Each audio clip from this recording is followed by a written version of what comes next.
Hello, Namaskara everyone. This is Anand Chankapure and Raghuir Badri. We are presenting you Flavor of Rural India. The aim of this film is to showcase the true rural flavors and staple dishes from a regional part of South India, that is from North Karnataka. In India, especially South India, has a long-standing tradition of serving food on a plantain leaf, as the food served on leaf absorbs many nutrients and polyphenols present in it, which is said to prevent many lifestyle diseases, as well as it is eco-friendly, hygiene and economical. The first recipe out here is ragi roti. Ragi, which is also known as finger millet or nachni. Ragi is quite a show stealer and it is also considered as one of a superfood as it is gluten free, low in carbohydrates and rich in fiber, potassium and calcium. The ragi flour is studded with some onions and coriander to perk up its flavor along with some oil to hold the dough together. Now you just have to spread out the dough with the help of your fingers and toss it on a hot plate with a drizzle of oil. The next recipe is known as soppinapalya, for which we need a cup of black-eyed beans, that is alsandi kalu, and a bunch of dantina soppu, which is also known as amarnath leaves. To start with, in hot oil, we are going to add some cumin seeds, mustard seeds, curry leaves, along with flecks of chilies, which is going to give a fiery punch to the dish. Here, chili is a quintessential ingredient used in North Karnataka dishes, as Kannadigas always like their food hot and spicy. Saute some chopped onions along with the seasoning like salt, turmeric, and then we are going to add our amarnath leaves, that is dantina soppu.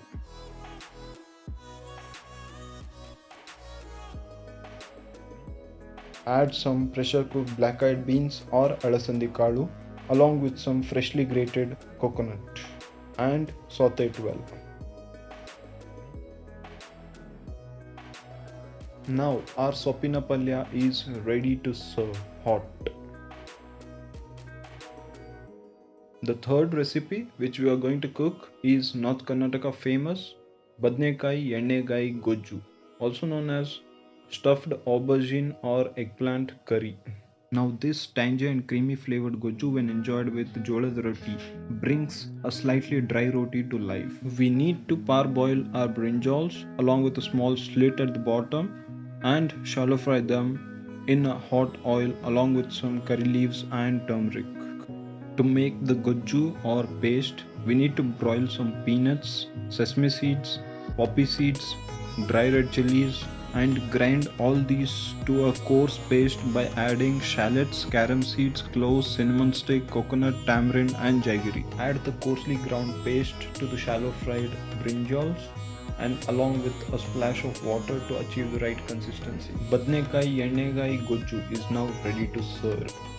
Our fourth very well known recipe, that is jolada rotte or sorghum flour flatbread. Jowar or sorghum is an ancient grain and one of the top 5 cereal crops in the world. Interesting fact, there isn't a single drop of oil used in the making of this roti.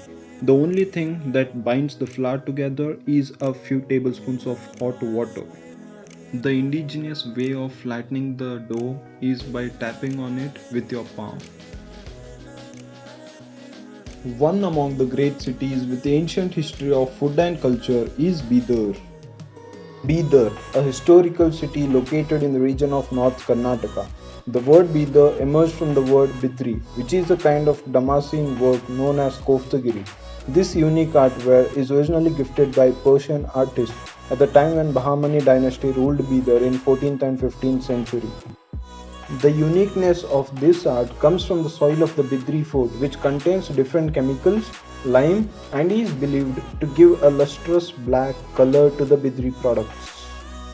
Varieties of mouth-watering dishes, historical places, and people of Uttar Karnataka is a must-have in your bucket list. Atithi Devo Bhava is not just a saying in Uttar Karnataka, we Kannadigas do mean it as well.